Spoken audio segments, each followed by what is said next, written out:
Can't forget your ex? Here's what you need to do to win them back. 1. Focus on yourself. The biggest mistake after a breakup? Chasing after them. Instead, work on yourself. Hit the gym, learn new things, and give your life meaning. 2. Give them space. Constantly texting, calling, or saying, "I miss you," that only makes you seem desperate. Give them time and space. 3. Show your growth. Pay attention to your pictures and stories. The goal isn't to make them jealous, it's to show that you've truly improved and become a better version of yourself.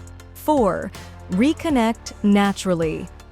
After some time, open the door with a common interest or a casual conversation, but don't bring up the past right away. 5.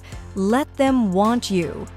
Final step, let them miss you. Be confident, love your new life, and if there's truly a chance, they'll come back to you. Remember, the secret to getting your ex back is finding yourself first. Don't forget to follow for more tips.